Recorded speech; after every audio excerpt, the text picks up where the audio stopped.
سبحان اللہ. من لزم الاستغفار جعل اللہ لہ من کل ضیق مخرجا. جو کثرت سے اللہ سے معافی مانگتا ہے، جو کثرت سے اللہ سے مغفرت مانگتا ہے. مغفرت دل سے مانگنی چاہیے نا. دل بھی کہو کہ واقعی اللہ سے معافی مانگ رہا ہے، صرف یہ الفاظ دہرانا نہیں، بلکہ دل کے اندر وہ ندامت شرمندگی کی کیفیت بھی ہو. رسول کریم صلی اللہ علیہ وسلم فرمان لگے من لزم الاستغفار، جو کثرت سے اللہ سے مغفرت مانگتا ہے، کثرت کے ساتھ کیا انعام ملے گا، اس دنیا میں کیا انعام ملے گا، اس دنیا میں کیا مشکلیں آسان ہوں گی. جعل اللہ لہ من کل ضیق مخرجا. اللہ اس کی ہر تنگی سے کوئی نہ کوئی راستہ نکال دیں گے. وَمِن كُلِّ هَمٍّ فَرَجًا. ہر غم سے اللہ اسے نجات نصیب فرما دے گے.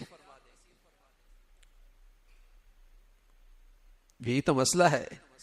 کوئی غموں میں ڈوبا ہوا ہے،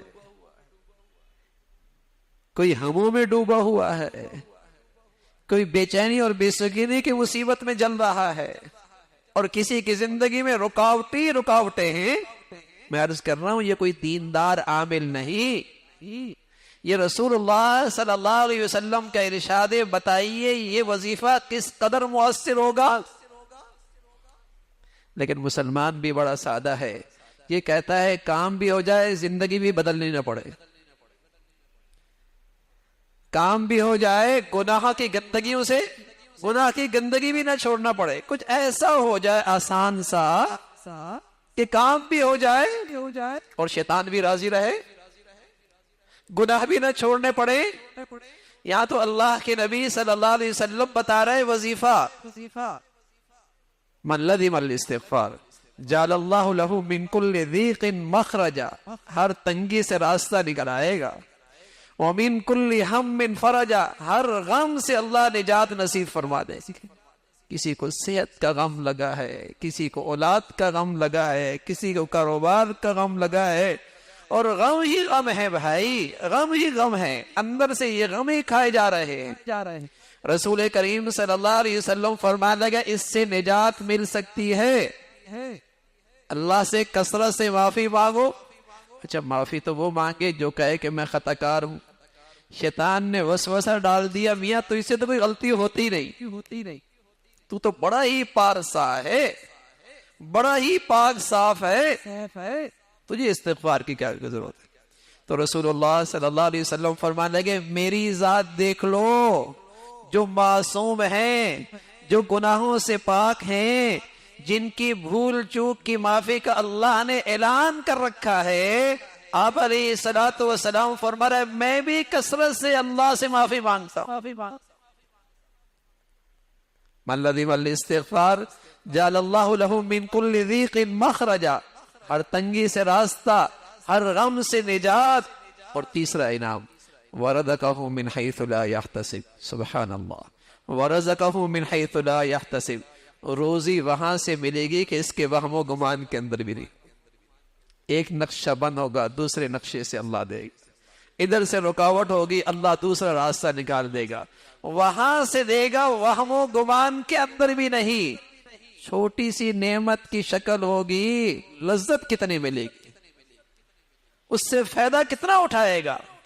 بظاہر نعمت چھوٹی لیکن فائدہ بہت، بظاہر وہ نفع کی نعمت چھوٹی نفع بہت. وَرَزَقَهُ مِنْ حَيْثُ لَا يَحْتَسِبْ.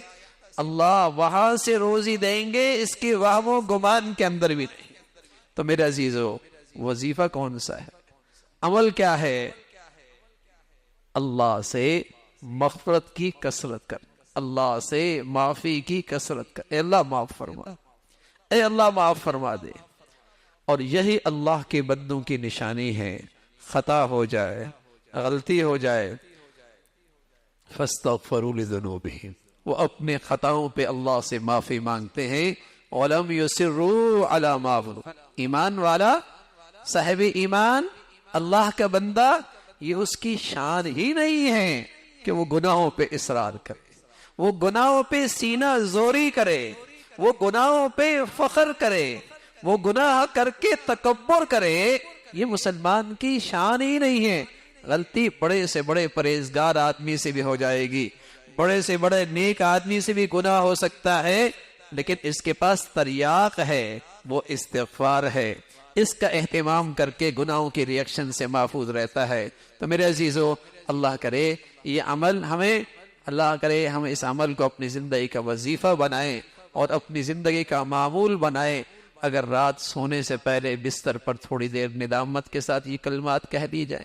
آپ علیہ الصلوۃ والسلام فرمایا کرتے تھے، ایک استغفار ہے جو استغفار کبھی سردار ہے، ایک استغفار ہے جو استغفار کبھی سردار ہے، وہ سید الاستغفار ہے۔ اللہم انت ربی لا الہ الا انت خلقتنی، یہ دعاؤں کی کتابوں میں یہ استغفار ملتا ہے، اسے یاد کر لینا چاہیے۔